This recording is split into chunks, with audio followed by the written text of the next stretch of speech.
Yeah, really, just as you take inventory of the week, overwhelming in terms of the uh, performances, and we have to own that. Me in particular, I have to own that.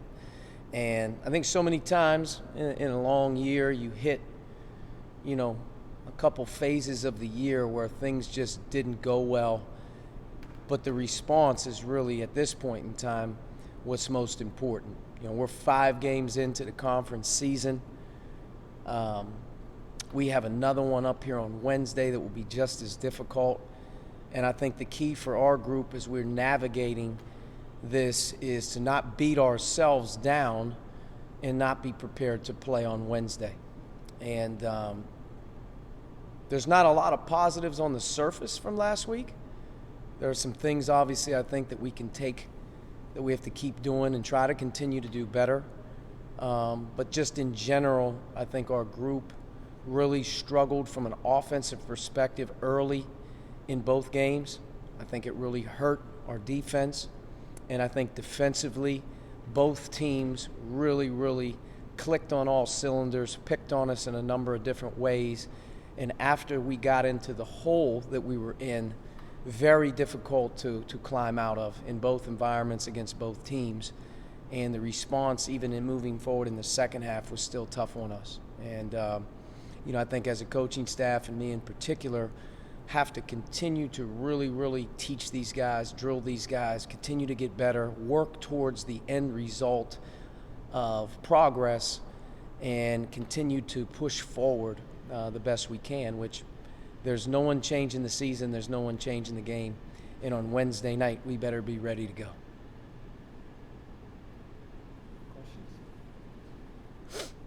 Archie, your team was really good at taking care of the basketball there during the winning stretch. Obviously, that sort of reared its ugly head a little bit again on the road. How do you just sort of get back to being disciplined with basketball? Well, I think it's probably the key to our offense and in general the key to our team. We don't have a defensive mindseted group. We don't have an extremely hard-playing team that just kind of just rallies and sticks with it. We're a team that has to feel kind of good. And part of feeling good when you have as many new guys as we have and a lot of guys in the roles that they have is the offense sort of has to go well. And Bonaventure was 13 turnovers at halftime. Dayton was the inability to get quality possessions, quality looks, or turning the ball over. And I think when you have those two things going, it's been a pretty common theme for our team. The inability to get back, get organized, get set, next play has just, that was an avalanche all week. And I would say that taking care of the ball, there's not a single thing that we don't talk about more of. And I think just in general, in particular in these last 2 games, the turnovers really were just a huge breaking point, or just inefficient offense, not being able to run, good offense and get a quality shot so you can get back. And, so I do think that the turnover game plays a huge role with our group. Offensive feeling in general plays a hard role, but teams aren't letting us do what we want to do. We're getting a lot of pressure right now. We're going to see, maybe as much pressure as we've seen all season with Fordham. They're playing upwards of 8 different defenses. It can confuse you a lot of different ways, and they thrive off the turnover game. So it's clearly it's a big point. When we don't turn it over, when we do have some success in that area, clearly we're a much better team. What challenges does Fordham present? Fordham, they prey on weakness. They're able to gauge your lineups in the game and play multiple defenses. They'll play 3 guys man, don't guard 2. They'll play 4 guys man, don't guard 1. They'll play 1-3-1 trap. They'll play a 3-2 zone. They'll give you a lot of different looks depending on how they feel your team operates. I think we'll see a lot of full court pressure in this game, to slow us down. But in general, it's the ability to recognize those things throughout the course of the game and know how you want to be organized, versatile. I think that we'll see a lot of gimmicks. I think we'll see a lot of pressure at times. And for our team, inexperienced, playing together, different guys and different lineups, I think that will be the challenge. Guarding them, very physical. They're a great offensive rebounding team. They're shooting in conference play really well, making almost 10 threes a game in conference. But they're a bully ball team. They have a lot of physical guys. They're quick. They attack the basket. It's just one of those games where you're going to have to be very, very tough-minded. And our response coming off of last week will be everything just in terms of our grit and our ability level to play through, because you'll have a lot of possessions against Fordham where they don't look good.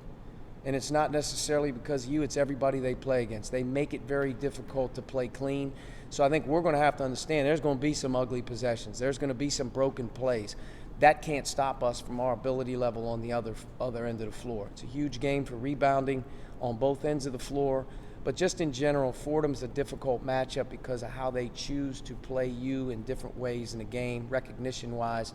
And in their wins, they've really, really shot it. I mean, they've really shot it well at Bonaventure, at Mace, at George Washington. When they can make threes, they get hot. Their guards are able to play. They're much more difficult to go against. Coach, what happened to the defense the last couple of games? You know, I'd like to say it was a number of different issues that we could correct quickly. I think a lot of it has to do with inexperience. I think a lot of it has to do with the makeup of our group right now. We're just not a very tough-minded defensive unit. We have to continue to really, really work at it. And I think part of our problem, I said a little bit earlier, part of a problem with our defense this past week in general has been our offense. Our offense has really caved us in terms of being able to get back, not give up easy baskets, pick 6 layups. Some of those things, really crush you. But just in general, our quickness level, our inability to disrupt, and our inability to get back when we have to be able to be organized and communicate has just been non-existent. And I think, does that mean that it has to stay that way? Are we just content with being that way? Absolutely not. And I think we have to really, really strive here early in January to fight through this defensive growth spurt. We've got to continue to work and get better and more solid. I think the other problem with defense is at the end of the day, we have a really, really soft rebounding team on the defensive backboard. We have a hard time collectively rebounding balls, securing balls, not getting 50-50s that are leading to threes. We're just not a physically tough-minded group from a makeup standpoint. And the only way you do that is you continue to battle through it, you continue to work through it, and you got to get some guys raising their level on that end just as much as the other end. I'd say Bonaventure had problems stopping the power forward down low. What's the answer? You still have one of your big guys is out. It's a little thin down low. Yeah, I mean, I think you have to look at a couple different things. I thought, in general, we were much tighter against Dayton and Holmes in the post, and we had a much more tighter feel. They made some really, really unbelievable shot making in the Dayton game in terms of inside-out play. You have to pick your poison. We were very weak in the Bonaventure game. As we move forward, can you be more creative to get it out of there in different ways? Can you scramble? Can you trap? I think those are all things that we're sort of deciding on as we try to help that area of the floor. But, it's been same as in our winning streak when we play UMass or when we play, interior teams all year long. We've had a hard time being able to man up one-on-one, and we've had a hard time being able to, get it out of there. I think it's just, as a staff, from a scheme perspective, we have to commit to a couple things here moving forward that when we're in trouble, we can go to. In terms of Dayton, the metrics say what they say, the eye test. Now that you've seen them for 40 minutes, are they the best team you've played? Without question. On that day in particular, they were. Playing them at home is going to be a difficult challenge for everybody. They're the most connected team that we've played. They have a superior inside-out problem for every team they play, with arguably right now first-team All-American, the way that Holmes is playing, in the way that he stretches the floor for their team, being able to shoot it. They just have amazing spacing. When you look at their perimeter ability, the shot making and the shooting speaks for itself, being one of the top teams in the nation shooting the three. And they've had, multiple games, maybe not as lethal as ours, but when they're on like that, you have to pick your poison. I would say that Dayton, by far and away, was the most impressive complete team that we've played. They have a lot of answers. I think the thing that's unique about them is they're very connected. They're very connected on both ends of the floor. their role distribution is maybe as good as any team that you'll play. Guys know exactly what they're supposed to do, what they can do, and in particular, I think, especially when you play them at home, they're going to be a tough out, but very, very complete team. Jayden was obviously productive in the game. The last 5, he's been more efficient with his shooting than maybe he was at the end of non-conference. Has he found something, or has the staff found something? He's worked really, really hard in trying to get better, and I give him a lot of credit. He's learning how to play the game a different way. He's a natural scorer. I mean, that's where he is aggressive in his mindset, but he's been a lot more under control, and he's learned where to pick his spots a little bit better. There's still some things, obviously, he's working on, but he's trying, man. He's really working hard to be a better basketball player all the way around for us. He plays a lot harder defensively. He's been much more ball secure just in terms of taking care of it. But no question about it, when you watch us on Saturday afternoon, there wasn't a whole lot of positives, but if you come out of that saying one thing, they're saying that guy right there, boy, he was the lone bright spot in terms of how he attacked, how he played, and he's got to stay with it for us. We had some other guys playing with a little bit more confidence around him because he won't have it every night. I expect him to have a very difficult challenge on Wednesday, just in terms of how Fordham plays people. I don't see him even being. I think he'll be face guarded for 40 minutes.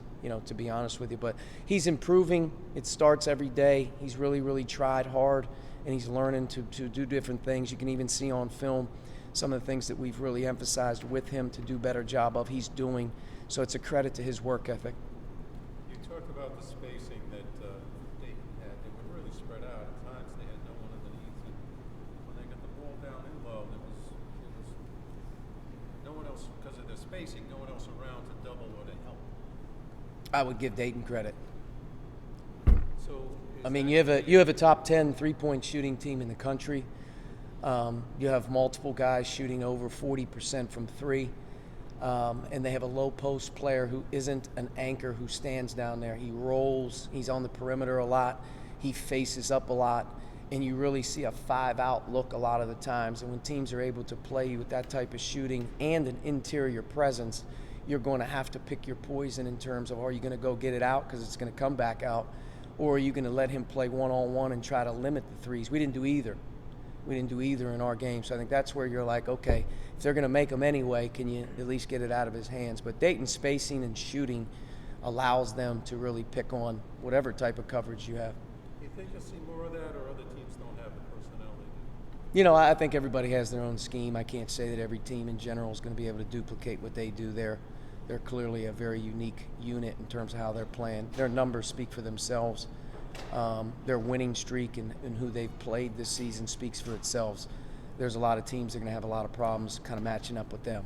You've got 3 of your next 4 at home. The students are back on campus. Not that you would look past Wednesday, but if you assess that as a group, is this a chance maybe to build some momentum? I think big things Wednesday. Big things Wednesday. We've got through, very hard stretch here, 2 road games, and we lost.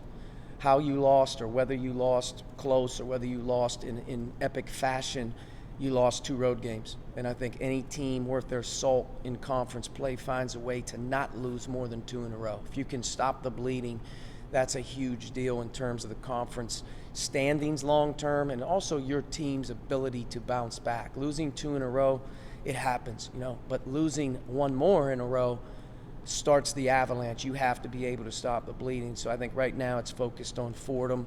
That Wednesday challenge is big for us.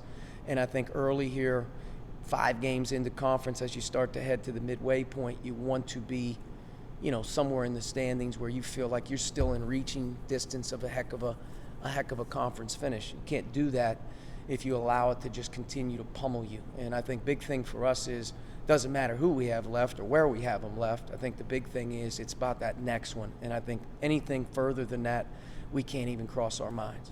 How much of that is the group sort of coming together and kind of pushing each other to get out of this stretch? Because you talked about after the Dayton game, some of your past teams there, and sort of how they kind of came together themselves, and it became less about coaching staff in games and more about themselves, or at least listening. Yeah, I'd like to say that,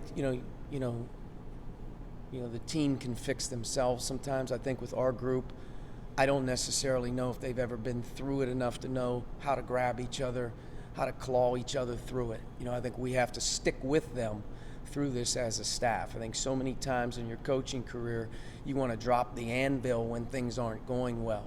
And being soft isn't one of them, but at the same time, there's a curve right now with our group that there's a way of doing it. And with progress, there's pain. At the end of the day, right now, we're in pain, so we have to find a way out of it. We do need a more collective team approach, and that's been one of the things that's been very challenging for putting this group together. They just don't know sometimes. There wasn't one player in our roster that played at UD Arena ever in their life. You know, no offense, when you're in conference play, sometimes your advantage is guys have been in there. They've played Dayton 5 times, or they've been on the trip at Olean. No one on our team's been on the trip at Olean. Like, some of the things that we're dealing with are the beginning stages of having to go through it. And a lot of those teams at Dayton, no offense to, talking about other teams, but they've been through it. They've lost a couple. They know what it feels like to come back home and have to have a big game, whatever it may be. But you take a group on the road, and first time they've ever seen UD Arena or play in that arena, play against those sometimes you get accustomed to playing with a group that knows how to play against the other team because they've done it in the past. They've seen those guys before a couple years, right? That's not our case right now. So I think as a unit, it's like, okay, what can we do right now, today, to be the best that we can and improve our group? And tomorrow, on Wednesday night, go at it again.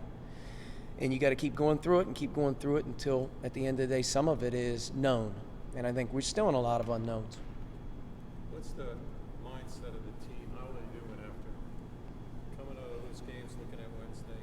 Where are they now? I would think they're not very good. I would think that anytime that you deal with those type of performances, there's embarrassment, there's the feeling that the world is coming to an end. I would remind them that 7 days earlier, things felt pretty good. So I think you have to ride that roller coaster a little bit in the middle. And I think teaching our guys to ride about improvement, work ethic, all those things is what's really important. You can't be one way on Sunday and the next Sunday you're ready to stop playing basketball. It's a wicked roller coaster you ride during the year. And I think that's where it comes down to me, our staff, being focused and having them focused. They'll mirror what we want. Coach, since conference play started, it seems Montgomery's been struggling shooting a little bit. Has he just kind of hit something and trying to coach that out? He's in a rut. I think confidence is a big thing for him right now. And I think if he works with it and stays with it, he'll find his way out of it. But he's definitely kind of, from a role perspective, bounced back and forth a number of times. He's had huge games for us. He's played extremely well at times, and he's shown that he can be a big-time player. I do think that as December kind of whittled down, he lost confidence. And I think as we're in the beginning stages of conference play right now, he's trying to find himself. We've got to get him out of that, because I think if he can come more towards where he was at one point in time, our team is just so much better. Part of him, right now is making more tough plays. He's got to rebound better. He's got to commit to playing a little bit harder defensively. And I think don't worry about the other things, and they'll come along for him. But definitely we got to get Zeke going here a little bit for us as we mosey through January and head towards February. We want to get him back playing better for us. He's important. Any final questions? All right. All right, guys. Thank you very much. Ladies, Coach, thanks. thank you. See you Wednesday. Yep. See you guys.